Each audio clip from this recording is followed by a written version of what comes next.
நீங்கள் நலமோடு இருக்கிறீர்கள் என்று நம்புகிறேன். திரையில் சில படங்களை பாருங்கள். மகாத்மா காந்தி, சர்தார் வல்லபாய் பட்டேல்,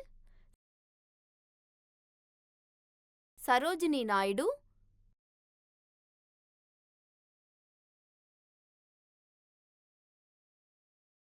பகத்சிங், சுபாஷ் சந்திர போஸ், ஜவஹர்லால் நேரு. இந்தியாவின் தேசிய இயக்கத்தில் மிக முக்கிய பங்கு வகித்த சில முக்கிய தலைவர்கள் இவர்கள்.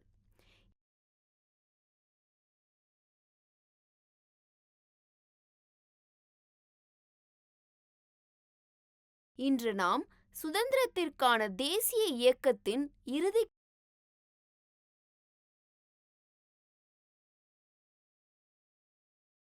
கட்டத்தை படிப்போம் மற்றும் 10ஆம் வகுப்பு சமூக அறிவியலிலிருந்து இந்திய பிரிவினை மற்றும் சுதந்திரம் 1939 முதல்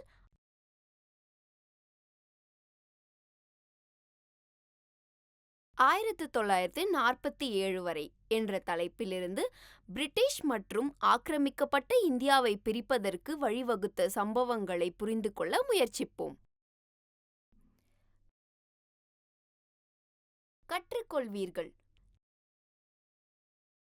நீங்கள் இதை பற்றி தெரிந்து கொள்ள முடியும்.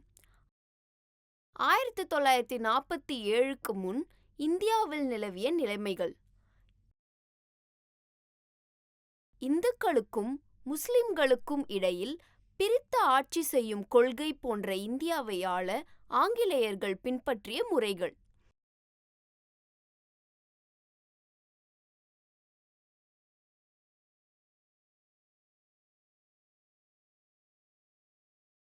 ஆயிரத்து 1935 இந்திய அரசின் சட்டம் மற்றும் வாக்களிக்கும் உரிமை. முழுமையான சுதந்திரத்திற்கான அழைப்பு. முஸ்லிம் லீக். டொமினியன் நிலை. பிரிட்டிஷ் சாம்ராஜ்யத்தின் கீழ் எந்த ஒரு சுய ஆளும் தேசத்திற்கும் கொடுக்கப்பட்ட தலைப்பு. பிரித்தாளுதல். பிரித்தாளுதல் என்பது ஒரு அரசியல் உத்தியாகும்.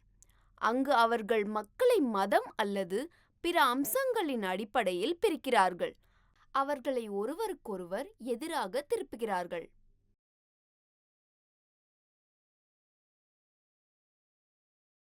தனித்தேர்தல். தனித்தேர்தல் என்பது ஒரு குறிப்பிட்ட குழுவிற்கு ஒதுக்கப்பட்ட இடங்கள் மட்டுமல்ல, அந்த குறிப்பிட்ட சமூகத்தை சேர்ந்தவர்களுக்கு வாக்களிப்பதும் அனுமதிக்கப்படும்.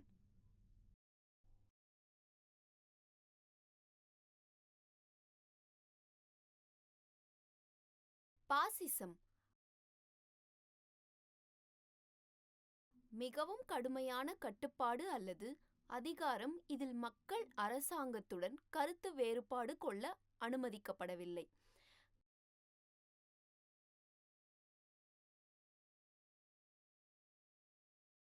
கருத்து வரைபடத்தை சரிபார்க்கவும்.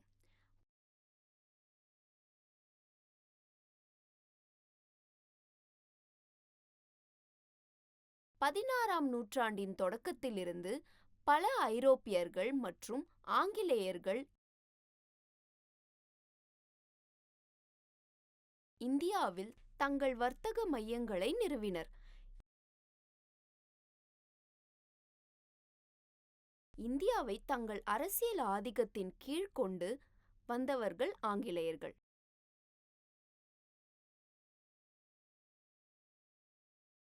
1857ஆம் ஆண்டில் சிப்பாய்களின் உதவியுடன் பொதுமக்கள் மற்றும் சமஸ்தானங்களைச் சேர்ந்த பூர்வீக ஆட்சியாளர்கள் பெரும் முயற்சியுடன் ஆங்கிலேயர்களை எதிர்த்தனர்.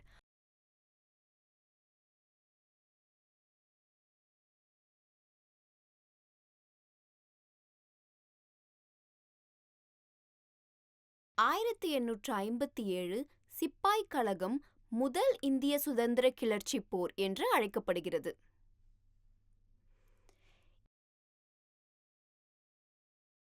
இந்த தலைப்பில் இந்திய தேசிய இயக்கத்தின் கடைசி கட்டத்தை பற்றி அறிந்து கொள்வோம்.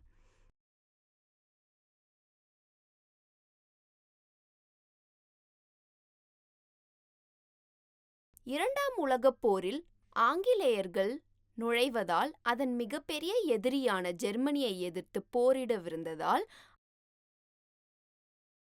ஆங்கிலேயர்களுக்கு இது ஒரு முக்கியமான நேரம்.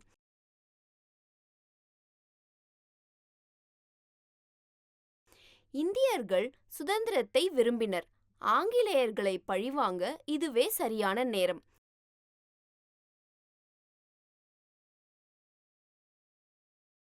ஆயிரத்து 1939 இரண்டாம் உலகப் போர் தொடங்கியபோது இந்தியாவின் பெரும்பாலான மாகாணங்கள் ஏற்கனவே இந்திய காங்கிரஸால் ஆளப்பட்டன.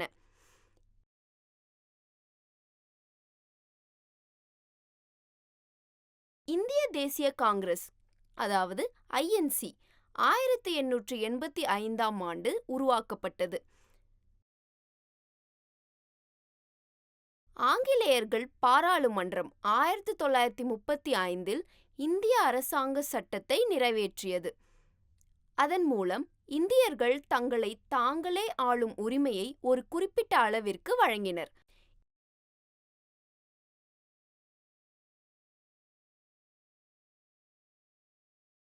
இதன்படி மாகாணங்களில் தேர்தல் நடத்தப்பட்டு அதன் மூலம் பெரும்பான்மை கட்சி ஆட்சி அமைக்க முடியும்.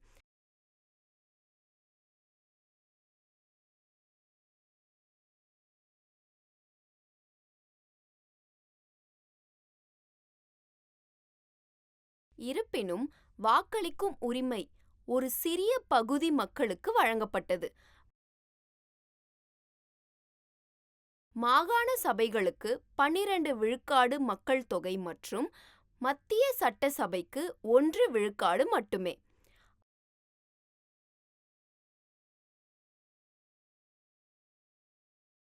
ஆயிரத்து 1937இல் 11 மாகாணங்களின் சட்டசபைகளுக்கு தேர்தல் நடந்தபோது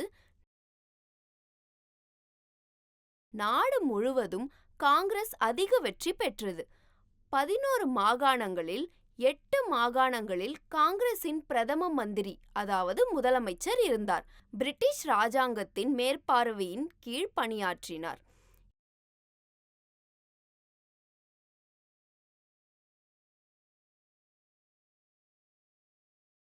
இரண்டாம் உலகப் போர் நடந்து கொண்டிருந்தபோது ஜெர்மனி, இத்தாலி, ஜப்பான் மற்றும் பிற அச்சு படைகளுக்கு எதிரான போரில் ஆங்கிலேயருக்கு உதவ வேண்டுமா வேண்டாமா என்ற கடினமான சூழ்நிலையை காங்கிரஸ் எதிர்கொண்டது.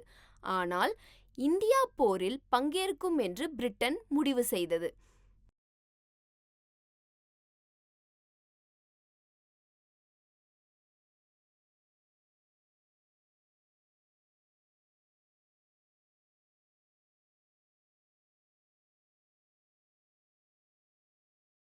முதல் உலகப் போரில் இந்தியா ஆங்கிலேயர்களை ஆதரித்து அவர்கள் நமக்கு சுதந்திரம் தரப்போகிறார்கள் என்று நினைத்து விசுவாசம் காட்டவில்லை.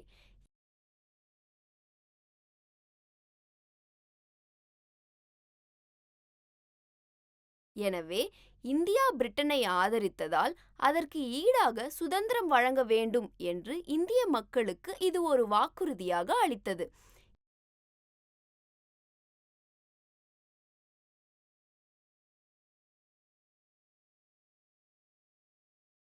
இந்த விவகாரத்தில் காங்கிரஸ் பிளவு ஏற்பட்டு ஆங்கிலேயர்களின் இரட்டை நிலைப்பாட்டை பார்க்கும் என்று எதிர்பார்க்கப்பட்டது. போரில் இந்தியா தங்களுக்கு ஆதரவளிக்கும் என்று ஆங்கிலேயர்கள் எதிர்பார்த்தனர். ஆனால் இந்தியாவுக்கு முழு சுதந்திரம் கொடுக்கவில்லை. ஆங்கிலேயர்களுக்கு இந்தியா ஒரு பரந்த மற்றும் பெரிய சாம்ராஜ்யமாக இருந்ததால் பல நூற்றாண்டுகளாக தங்கள் கட்டியெழுப்பிய சாம்ராஜ்யத்தை தகர்க்க அவர்கள் தயாராக இல்லை.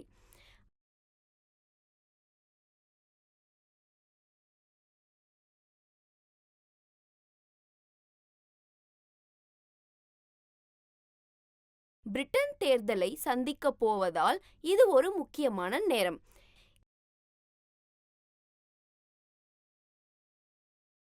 இங்கிலாந்தில் 2 கட்சிகள் இருந்தன: கன்சர்வேட்டிவ் கட்சி மற்றும் தொழிலாளர் கட்சி.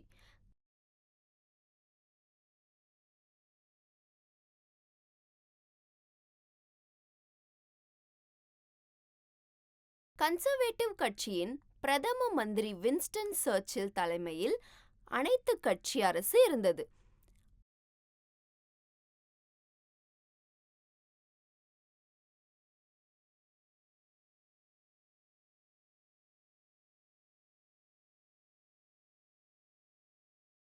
பழமைவாதிகள் அதன் பேரரசை முடிந்தவரை வைத்திருக்க விரும்பினர். வின்ஸ்டன் சர்ச்சில் இந்தியாவை போரில் பங்கேற்க செய்ய ஸ்டாஃபோர்டை அனுப்பினார், ஆனால் எந்த சுதந்திரமும் அளிக்கவில்லை.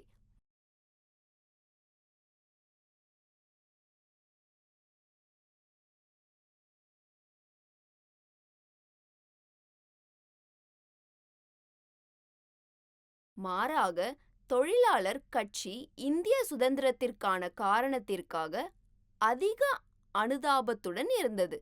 இங்கிலாந்தில் தொழிலாளர் கட்சி ஆட்சிக்கு வந்தால் இந்தியாவை சுதந்திர நாடாக மாற்றுவோம் என்று தொழிலாளர் கட்சியால் நியமிக்கப்பட்ட பிரதமர் கிளெமெண்ட் அட்லி உறுதியளித்துள்ளார்.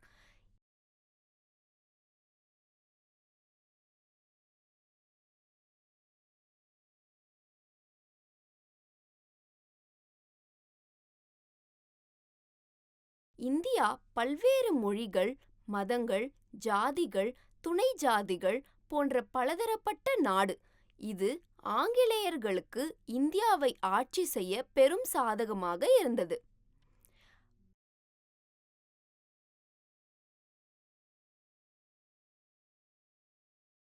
பிரித்தாளும் கொள்கையை மனதில் வைத்து ஆங்கிலேயர்கள் இந்தியாவை மிக நீண்ட காலம் ஆட்சி செய்து வெற்றி பெற்றனர்.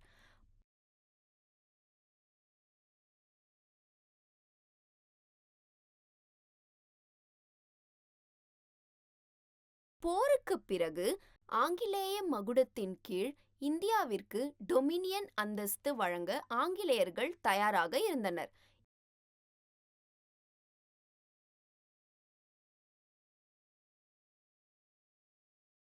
இருப்பினும் இந்திய காங்கிரசு பூரண சுதந்திரத்தின் வாக்குறுதியை விரும்பியது.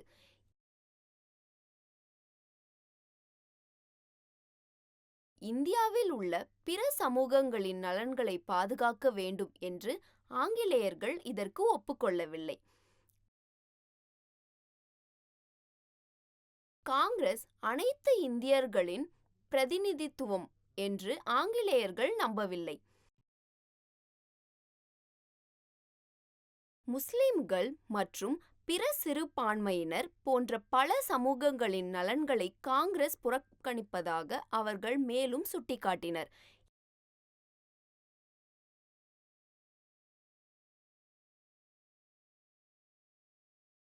எனவே இந்த நலன்களை பாதுகாக்க வேண்டிய பொறுப்பு ஆங்கிலேயர்களிடம் இருந்தது. அந்த நேரத்தில் இந்தியாவிலிருந்து பிரிட்டிஷ் அரசாங்கம் சட்டம் மற்றும் ஒழுங்கை பராமரிக்க சிறப்பு போர்க்கால அதிகாரங்களை பெற்றது. இதனால் ஆங்கிலேயர்கள் உலகப் போரில் கவனம் செலுத்த முடியும். அரசாங்கத்தை எதிர்க்கும் எவரும் உடனடியாக சிறையில் அடைக்கப்பட்டு விசாரணைக்கு செல்லாமல் காலவரையின்றி சிறையில் அடைக்கப்படலாம்.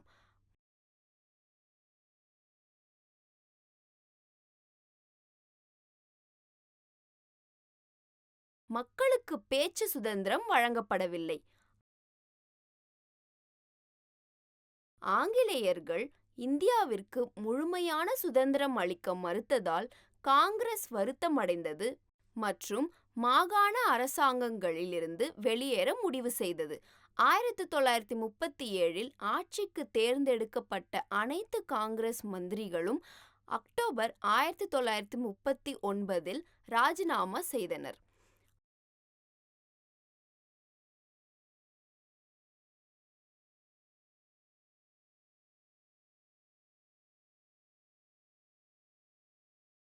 ஆங்கிலேயர்கள் தங்கள் கொள்கையான பிரித்தாளுதலை மிகவும் தீவிரமாக பயன்படுத்தினார்கள். இந்திய சுதந்திரத்திற்கான காரணத்தை பலவீனப்படுத்தும் அவர்களின் இலக்குகளை அடைய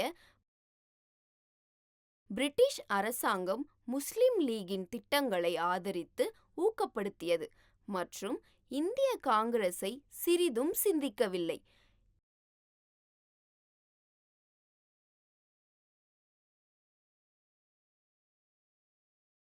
இந்த காலகட்டத்தில் முஸ்லிம் லீக் மற்றும் முகமது அலி ஜின்னா போன்ற அதன் தலைவர்கள் தேசிய அரசியலில் தீவிரம் காட்டினர்.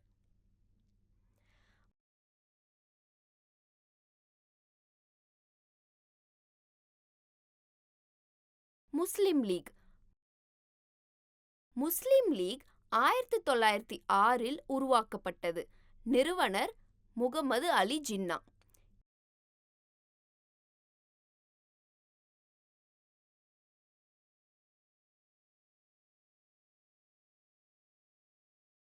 இது ஆங்கிலேயர்களுக்கு இந்தியாவை ஆட்சி செய்ய பெரும் சாதகமாக இருந்தது. முஸ்லிம்கள் மட்டுமே வாக்களிக்கும் அனைத்து கவுன்சில்களுக்கும் தனி இடங்களை ஆங்கிலேயர்கள் உருவாக்க வேண்டும் என்று அவர்கள் கோரினர்.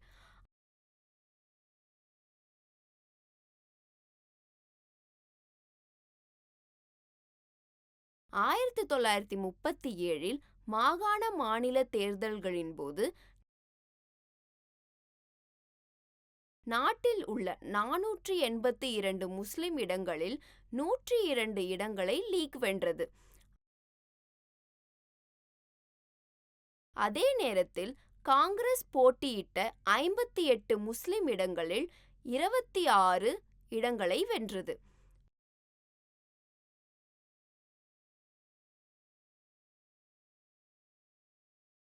முஸ்லிம் லீக் ஐக்கிய மாகாணங்கள் பம்பாய் மற்றும் மெட்ராஸில் பிரபலமாக இருந்தது.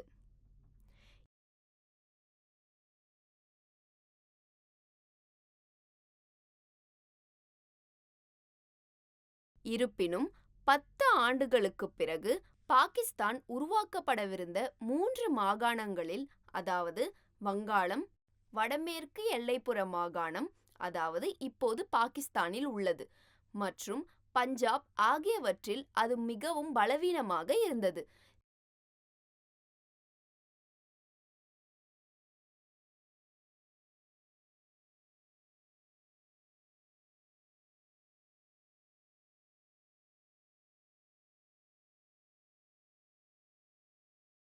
சிந்துவில் கூட அரசாங்கத்தை அமைக்க முடியவில்லை.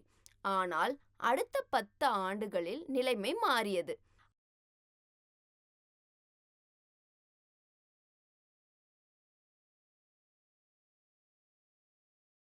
1946 மாகாணம் மற்றும் மத்திய சட்டசபைகளுக்கு மீண்டும் தேர்தல் நடத்தப்பட்டபோது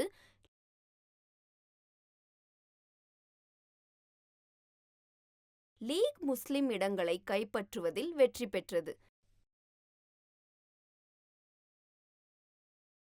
எனவே நாம் இந்த காணொளியில் பார்த்தோம்.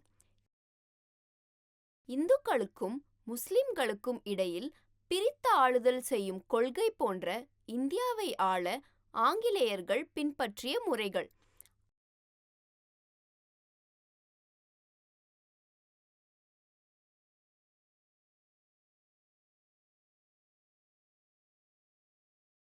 ஆயிரத்து 1935 இந்திய அரசின் சட்டம் மற்றும் வாக்களிக்கும் உரிமை.